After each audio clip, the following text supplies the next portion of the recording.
ان الحمد للہ ہر طرح کی تعریف اللہ تعالیٰ کے لیے ہے. ہم اس کی حمد بیان کرتے ہیں، اسی سے مدد مانگتے ہیں، اسی سے مغفرت طلب کرتے ہیں. ہم اللہ تعالیٰ کی پناہ میں آتے ہیں اپنے نفس کی شرارتوں سے اور اپنے اعمال کی برائیوں سے. جسے اللہ تعالیٰ ہدایت دے اسے کوئی گمراہ کرنے والا نہیں، اور جسے وہ گمراہ کر دے اسے کوئی ہدایت دینے والا نہیں. اور میں گواہی دیتا ہوں کہ اللہ کے علاوہ کوئی معبود نہیں، اور محمد اس کے بندہ و رسول ہیں. ارشاد ربانی ہے، اے ایمان والو، اللہ تعالیٰ سے اتنا ڈرو جتنا اس سے ڈرنا چاہیے، اور دیکھو مرتے دم تک مسلمان ہی رہنا. نیز ارشاد ربانی ہے، اے لوگو اپنے پروردگار سے ڈرو جس نے تمہیں ایک جان سے پیدا کیا اور اسی سے اس کی بیوی کو پیدا کر کے ان دونوں سے بہت سے مرد اور عورتیں پھیلا دیں.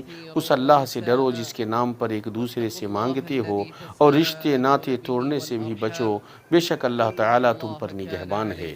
نیز ارشاد ربانی ہے، اے ایمان والو، اللہ تعالیٰ سے ڈرو اور سیدھی سیدھی سچی باتیں کیا کرو تاکہ اللہ تعالیٰ تمہارے کام سنوار دے اور تمہارے گناہ معاف کر دے. اور جو بھی اللہ اور اس کے رسول کی تابعداری کرے گا اس نے بڑی مراد پالی. اما بعد، میں آپ سب کو اور خود کو اللہ عز و جل کے تقوی کی وصیت کرتا ہوں. جان لو کہ تمہارے لیے نشانات ہیں تو اپنے نشانات کی طرف بڑھو. تمہارا خاتمہ ہونا ہے تو اپنے خاتمے کی طرف چلو. مومن دو طرح کے خوف کے مابین ہوتا ہے، اس مدت کے متعلق جو گزر گئی ہے اور وہ نہیں جانتا ہے کہ اللہ تعالیٰ اس کے سلسلے میں کیا کرنے والا ہے، اور اس مدت کے بارے میں جو باقی رہ گئی ہے اور وہ نہیں جانتا ہے کہ اللہ تعالیٰ اس میں اس کے سلسلے میں کیا فیصلہ کرنے والا ہے. تو بندہ اپنے نفس کے لیے خود سے تیاری کرے، اپنی آخرت کے لیے اپنی دنیا میں تیاری کرے، بڑھاپے سے قبل جوانی میں تیاری کرے، موت سے قبل زندگی میں تیاری کرے. مسلمانوں، جان لو کہ دین اسلام عدالت و اخوت اور شفقت و مساوات کا دین ہے، درستگی و اصلاح کا دین ہے. اس نے ہمارے لیے پاکیزہ کمائی کو جائز قرار دیا ہے اور اس پر ابھارا ہے، ناپاک کمائی کو حرام قرار دیا ہے اور اس سے ڈرایا ہے. ایسا دین ہے جس میں فضائل و محاسن اکٹھا ہیں اور اس میں خیر کے سرچشمے اور عدل و مساوات کے مصادر ہیں. یہ ایسا دین ہے جو باہمی مربوط اصول و ضوابط اور باہمی متحد مضبوط بنیادوں پر مبنی ہے. ان بنیادوں میں زکوٰۃ کا فریضہ ہے جو اس کے عظیم رکنوں میں سے تیسرا رکن ہے. اس کے وجوب پر کتاب و سنت اور اجماع دلالت کرتے ہیں. ارشاد ربانی ہے، وَأَقِیمُوا الصَّلَاةَ وَآتُوا الزَّکَاۃَ، اور نمازوں کو قائم کرو اور زکوٰۃ دو اور رکوع کرنے والوں کے ساتھ رکوع کرو. زکوٰۃ کو نماز سے ملایا گیا جو دین کی بنیاد ہے. تو نماز اور زکوٰۃ دو عظیم رکن اور باہم لازم و ملزوم ہیں، دونوں ایک دوسرے سے الگ نہیں ہوتے ہیں. اللہ کے رسول صلی اللہ علیہ وسلم کے خلیفہ نے فرمایا، اللہ کی قسم، میں اس سے ضرور بالضرور قتال کروں گا جو نماز اور زکوٰۃ کے مابین تفریق کرے گا. متفق علیہ. نیز ارشاد ربانی ہے، اور جو لوگ سونے چاندی کا خزانہ رکھتے ہیں اور اللہ کی راہ میں خرچ نہیں کرتے، انہیں دردناک عذاب کی خبر پہنچا دیجیے جس دن اس خزانے کو آتش دوزخ میں تپایا جائے گا، پھر اس سے ان کی پیشانیاں اور پہلو اور پیٹھیں داغی جائیں گی. ان سے کہا جائے گا، یہ ہے جسے تم نے اپنے لیے خزانہ بنا کر رکھا تھا، بس اپنے خزانوں کا مزہ چکھو. اللہ کے رسول صلی اللہ علیہ وسلم نے اس آیت کریمہ کی تفسیر بیان کرتے ہوئے فرمایا، کوئی چاندی اور سونے کا مالک ایسا نہیں ہے جو اس کا حق نہ ادا کرتا ہو، مگر قیامت کے دن اس کی چاندی اور سونے کے تختے بنائے جائیں گے. انہیں جہنم کی آگ میں گرم کیا جائے گا، پھر ان سے ان کے پہلو، ماتھا اور پشت داغے جائیں گے، اور جب جب وہ ٹھنڈے ہو جائیں گے تو پھر گرم کیے جائیں گے اور ان کا عذاب دہرایا جائے گا. عذاب والا دن ایک دن 50,000 برس کے مساوی ہوگا. اسے اسی طرح عذاب ہوتا رہے گا یہاں تک کہ اللہ تعالیٰ بندوں کے مابین فیصلہ فرما دے اور وہ اپنی راہ دیکھ لے، یا تو جہنم کی طرف یا جنت کی طرف. اللہ کے رسول صلی اللہ علیہ وسلم سے عرض کیا گیا کہ اے اللہ کے رسول، پھر اونٹ والوں کا کیا ہوگا؟ آپ صلی اللہ علیہ وسلم نے فرمایا، جو اونٹ والا اپنی اونٹوں کا حق نہیں دیتا، اور اس کے حق میں سے ایک یہ بھی ہے کہ جس دن اسے پانی پلائے اس سے دودھ دوہے. جب قیامت کا دن ہوگا تو وہ ایک برابر زمین پر اوندھا لٹایا جائے گا اور وہ اونٹ نہایت فربا ہو کر آئیں گی۔ ان میں سے کوئی بچہ بھی باقی نہ رہے گا جو نہ آئے، وہ سب اسے اپنے کھروں سے روندیں گے اور منہ سے کاٹیں گے۔ پھر جب ان میں سے پہلا جانور روندتا چلا جائے گا تو پچھلا آ جائے گا، یوں یہ عذاب ہوتا رہے گا، اور اس وقت ایک دن 50,000 برس کے مساوی ہوگا، یہاں تک کہ فیصلہ ہو جائے بندوں کے مابین، اور پھر اس کی کچھ راہ نکلے جنت یا دوزخ کی طرف۔ پھر عرض کیا، اے اللہ کے رسول، اور گائے بکری کا کیا حال ہوگا؟ آپ صلی اللہ علیہ وسلم نے فرمایا، کوئی گائے اور بکری والا ایسا نہیں جو اس کی زکوٰۃ نہ دیتا ہو، مگر جب قیامت کا دن ہوگا تو وہ صاف زمین پر ایک پٹ پر اوندھا لٹایا جائے گا، اور اس کی گائے بکریوں میں سے سب آئیں گی، کوئی باقی نہ رہے گی۔ وہ ایسی ہوں گی کہ ان میں سینگ مڑی ہوئی نہ ہوں گی، نہ بے سینگ کی ہوں گی، نہ سینگ ٹوٹی ہوئی ہوں گی۔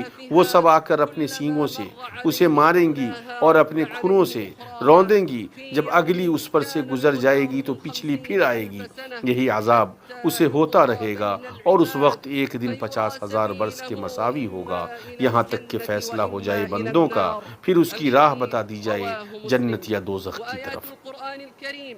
قرآن کریم کی وہ آیتیں جن میں رب غفار کی جانب سے جنت کا وعدہ کیے ہوئے نیک صادق چنیدہ مومنین کی صفات بیان کی گئی ہیں، ان میں اللہ کے راستے میں خرچ کرنے کی وجہ سے ان کی تعریف کی گئی ہے۔ انفاق میں سے زکوٰۃ ادا کرنا بھی ہے، اور یہ مومن کی واضح ترین صفات اور مخصوص ترین اخلاق میں سے ہے۔ اللہ سبحانہ و تعالی نے بغیر ریا و شہرت، بغیر احسان جتلائے اور تکلیف پہنچائے، اور بغیر تکبر و تعلی کے صرف اللہ تعالیٰ کے لیے اخلاص نیت اور خوشدلی سے زکوٰۃ دینے والوں کے لیے وعدہ کیا ہے کہ ان کا مال پاک و صاف رہے گا، بڑھے گا، ان کے لیے تزکیہ اور مغفرت کا ذریعہ بنے گا۔ ارشاد ربانی ہے، آپ ان کے مالوں میں سے صدقہ لے لیجئے جس کے ذریعے سے آپ ان کو پاک صاف کر دیں، اور ان کے لیے دعا کیجئے، بلا شبہ آپ کی دعا ان کے لیے موجب اطمینان ہے۔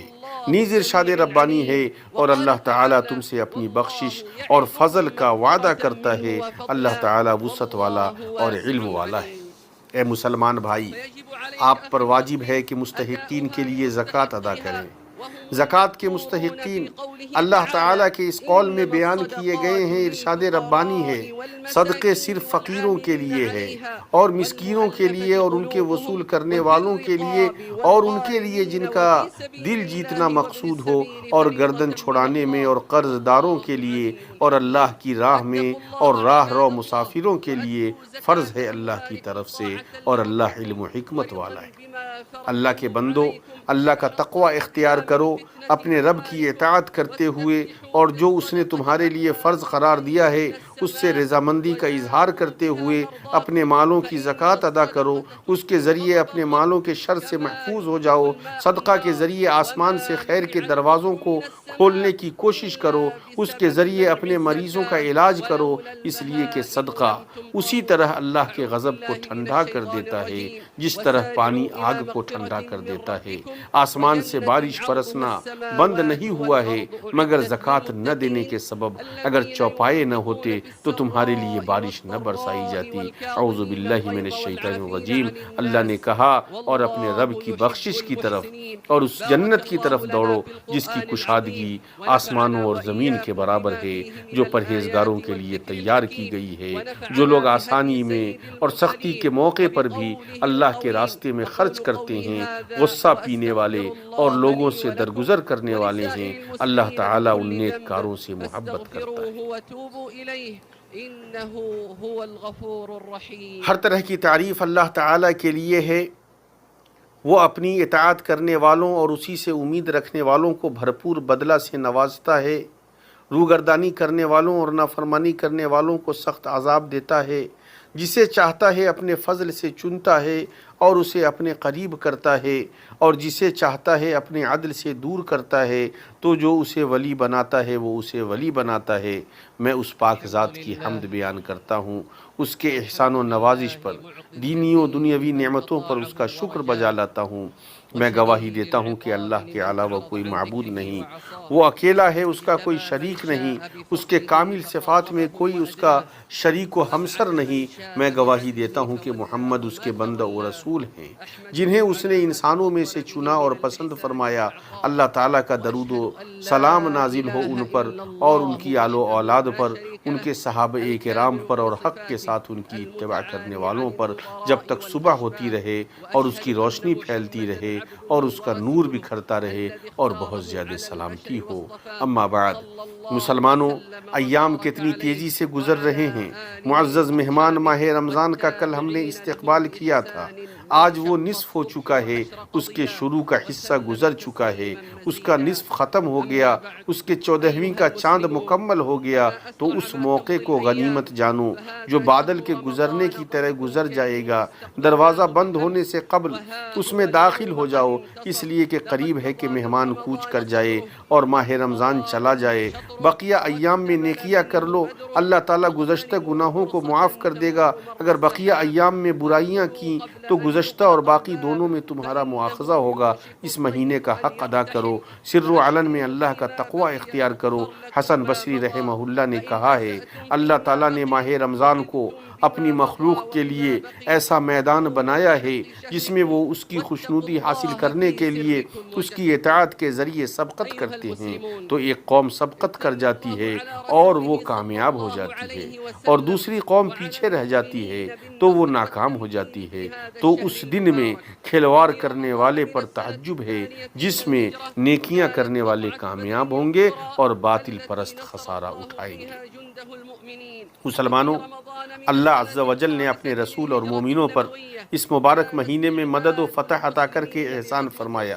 تو رمضان سن 2 ہجری میں بدر کبریٰ کا واقعہ پیش آیا جس میں اللہ تعالیٰ نے اپنے مومن لشکر کو فتح عطا فرمائی، اور رمضان سن 5 ہجری میں مسلمانوں نے غزوہ خندق کے لیے تیاری کی۔ رمضان سن 8 ہجری میں فتح اعظم فتح مکہ نصیب ہوئی، جس دن اللہ کے رسول صلی اللہ علیہ وسلم نے قریش کے سرداروں اور سرماؤں کو معاف کر دیا اور لوگ اللہ کے دین میں فوج در فوج داخل ہونے لگے۔ زیادہ تر اسلامی فتوحات رمضان کے مہینے میں حاصل ہوئیں، تو ہم یہ پاتے ہیں کہ رمضان اور فتح کے مابین گہرا ربط ہے۔ ان حالات میں جبکہ ہمارا ملک اور پوری دنیا اس وبا کے حادثات سے جوجھ رہی ہے جس نے لوگوں کے بہت سے حالات کو بدل کر رکھ دیا ہے، ہم کس قدر نیک فال اور اللہ تعالیٰ سے حسن ظن کے محتاج ہیں کہ اللہ تعالیٰ اپنی بیماری کو اپنی دوا سے بدل دے۔ ہم اس سے اس کی عافیت مانگتے ہیں۔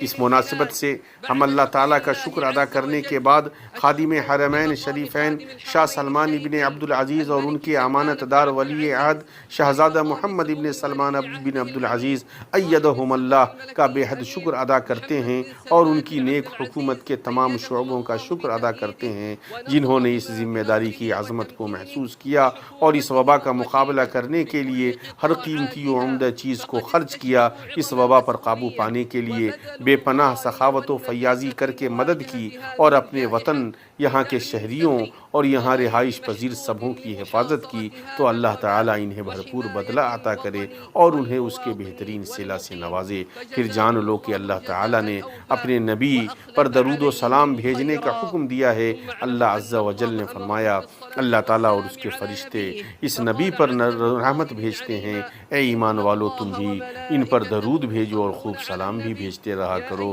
اور اللہ کے رسول صلی اللہ علیہ وسلم نے فرمایا، جو مجھ پر 1 مرتبہ درود بھیجتا ہے اللہ تعالیٰ اس پر 10 مرتبہ درود بھیجتا ہے۔ واحدة صلى الله عليه بها 10 اللهم صل على محمد وعلى آل محمد كما صليت على إبراهيم وعلى آل إبراهيم إنك حميد مجيد، وبارك على محمد وعلى آل محمد كما باركت على إبراهيم وعلى آل إبراهيم إنك حميد مجيد.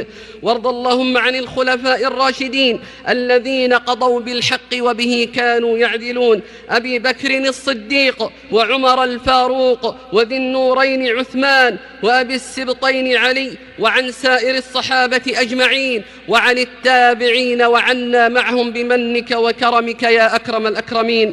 اللهم أعز الإسلام والمسلمين، وأبرم لهذه الأمة أمر رشد يعز فيه أهل طاعتك وينهى فيه عن المنكر، اللهم واجعل هذا البلد آمنا مطمئنا وسائر بلاد المسلمين. اللهم آمنا في أوطاننا وأصلح أئمتنا وولاة أمورنا وأيد بالحق إمامنا وولي أمرنا. اللهم وفقه وولي عهده لما تحب وترضى.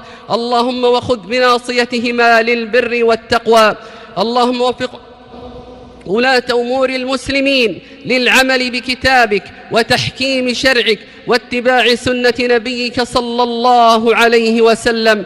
اللهم ادفع عنا الغلا والوبا والربا والزنا والزلازل والمحن وسوء الفتن ما ظهر منها وما بطن. اللهم إنا نعوذ بك من البرص والجنون والجذام ومن سيء الأسقام. اللهم إنا نعوذ بك من زوال نعمتك وتحول عافيتك وفجاءة نقمتك وجميع سخطك يا رب العالمين. اللهم أنت الله لا إله إلا أنت، أنت الغني ونحن الفقراء، أنت الغني ونحن الفقراء. أنزل علينا الغيث ولا تجعلنا من القانطين. اللهم اسقنا وأغثنا، اللهم اسقنا وأغثنا. اللهم إنا نستغفرك إنك كنت غفارا فأرسل السماء علينا مدرارا.